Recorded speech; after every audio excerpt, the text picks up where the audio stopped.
Et bonjour à toutes et à tous, on se retrouve pour les nouvelles actus de la Terre du Milieu, j'espère que vous allez bien, c'est parti. Bonjour à tous, c'est Faustéa et si aujourd'hui je suis dans les actus en Terre du Milieu, c'est parce qu'avec Kelrohir, nous avons sorti notre première vidéo YouTube en duo sur le légendaire de Tolkien. Notre chaîne s'appelle Les Échos d'Imladris et notre première vidéo parle de Helm Main-Marteau et de la guerre des Rohirrim. Donc si vous n'avez pas vu sur Instagram, Weta Workshop, qui est derrière les coulisses du Seigneur des Anneaux, ont partagé l'épisode 3 de G-Style Trip saison 2. Alors vous allez me dire c'est quoi? Alors moi je ne savais pas ce que c'était. J'ai l'impression que c'est un groupe de japonais qui voyage dans le monde à la découverte de choses. Alors du coup la saison 1 est disponible sur Netflix en France, mais la saison 2 n'est pas encore disponible, mais elle est sortie dans les autres pays en anglais et japonais. Alors j'ai trouvé l'épisode sur YouTube parce que ce qui nous intéresse c'est que du coup ça nous partage les coulisses de création de chez Weta Workshop, donc c'est super stylé, je vais vous mettre l'extrait et ça donne vraiment envie, enfin j'ai hâte que ça sorte au moins en sous-titré pour qu'on puisse peut-être faire une réact dessus, mais je trouve ça incroyable, c'est trop stylé, je vous mets en description si vous voulez au moins aller voir vite fait à quoi ça peut ressembler et tout, c'est super intéressant. Partage d'une vidéo YouTube, pourquoi aucun film n'est rentable, arnaque à Hollywood, une vidéo faite par le Binge Doctor, où le plus grand exemple donné est bien sûr la trilogie du Seigneur des Anneaux de Peter Jackson. Déficit, vous allez me dire comment ça? Eh ben oui, les films sont jugés à Hollywood comme étant en déficit et cela permet à Hollywood de ne pas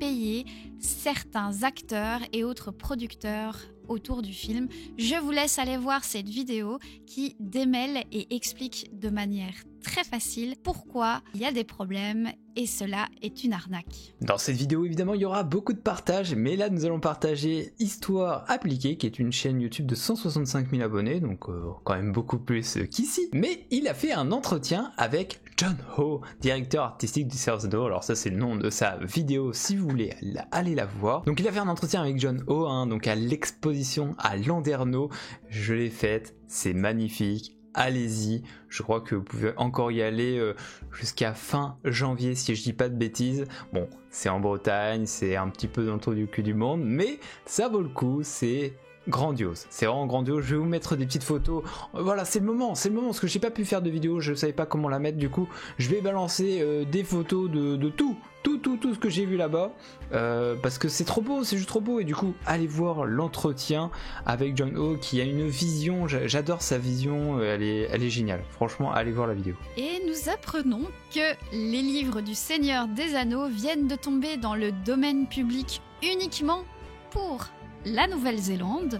Cela veut dire que pour le territoire néo-zélandais, il pourrait y avoir de nouvelles choses autour du Seigneur des Anneaux qui pourront être réalisées et diffusées, mais uniquement là-bas. Ça veut dire que normalement, ça ne devrait pas nous atteindre, car oui, en Nouvelle-Zélande, après la mort d'un auteur, il faut attendre 50 ans pour que les droits tombent dans le domaine public. Et c'est le cas ici pour Tolkien. Un autre compte que je voulais vous partager, c'est un compte Instagram qui se nomme Middle-earth Beleriand Map. Donc il a que 115 followers à le moment où je fais la vidéo, donc n'hésitez pas à aller suivre son travail. Il travaille sur des cartes magnifiques de la Terre du Milieu. Et voilà, son projet c'est faire le Beleriand, pourquoi pas Valinor ensuite. Il essaye de s'inspirer des cartes qui ont déjà été réalisées au plus proche de ce que voulait Tolkien. Et voilà, il fait vraiment un gros travail de recherche, peut-être qu'il m'enverra un jour une carte, je ne sais pas, mais en tout cas, c'est magnifique ce qu'il fait, donc allez voir sa chaîne absolument, car ça vaut le détour, c'est pépite. Si vous suivez les actus en Terre du Milieu depuis quelques temps, Aubusson Tease Tolkien vous dit peut-être quelque chose. Vous savez, c'est ce projet incroyable, réalisé par la Cité de la Tapisserie d'Aubusson, de réaliser 16 tissages à partir des illustrations et aquarelles de Tolkien. Ça y est, les 16 tissages sont faits, ces 14 tapisseries et ces 2 tapis sont terminés et ils vont être ensemble tous mis au même endroit dans l'exposition Aubusson Tistolkin, l'aventure tissée, qui marque la fin de ce projet. L'exposition se tiendra du 29 juin au 22 septembre dans les salles de l'ancien musée au Centre culturel et artistique d'Aubusson en Creuse. Au total, il aura fallu 7 années de travail, 150 mètres carrés de tissage et l'intervention de plus d'une trentaine de professionnels de la filière pour donner naissance à tous ces tissages. Sinon, en autre chaîne que j'aimerais vous partager, c'est AS Miniature, chaîne secondaire, donc qui a fait une vidéo sur débuter le meilleur et le moins cher des jeux Game Workshop Middle Earth Strategy Game. Bon, le nom parle de lui-même, mais en gros, il explique comment rejoindre un petit peu cette communauté de joueurs qui jouent aux figurines comme ça là, les Game Workshop à peindre et tout, et du coup c'est super intéressant, donc allez la voir si vous voulez en apprendre plus ou en tout cas découvrir. Et si vous êtes désespéré pour regarder les films du Hobbit, sachez qu'ils sont disponibles gratuitement sur TF1+. Mais attendez-vous quand même à quelques pubs lors de votre visionnage. Sinon, j'ai partagé sur les réseaux une sacoche Seigneur des Anneaux que je trouve plutôt chouette. Alors je sais pas si le site est fiable, mais il m'a l'air plutôt connu, un box lunch. Alors attention aux frais de port qui peuvent évidemment s'engendrer, hein. Je pense qu'il y a pas mal de frais de port, mais en tout cas visuellement je trouve la sacoche vraiment très cute. Elle est à 50$, plus les frais de port, donc ça doit être au moins x2. À l'occasion de la parution de la traduction inédite du poème médiéval Pearl, son traducteur Léo Carouters organise une conférence, l'influence du poème médiéval sur l'œuvre de Tolkien.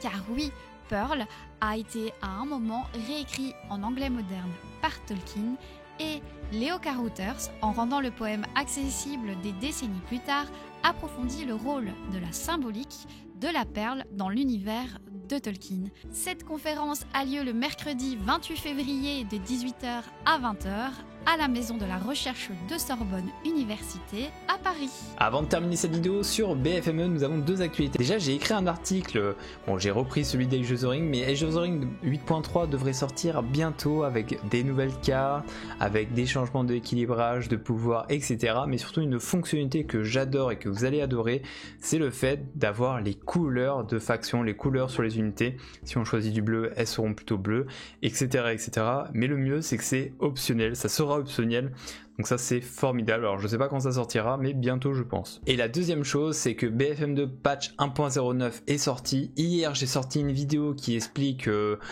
tous les changements de cette version 3, mais si vous n'êtes pas encore au courant, je vous mets le lien sur le blog de tout ce qu'il y a à savoir sur ces changements. Le site a été mis à jour, donc voilà, c'était la dernière info de ces actus. Et juste avant de terminer, ce soir sur le Discord, nous regardons le Hobbit, la désolation de Smaug. Eh bien merci d'avoir suivi ces actus de la Terre du Milieu. Merci beaucoup encore une fois Faustéa, la boss, on travaille pas mal ensemble en ce moment, N'hésitez pas à vous abonner à la chaîne Les Échos d'Imladris. On va essayer de faire une vidéo par semaine. La première vidéo a déjà merveilleusement bien marché.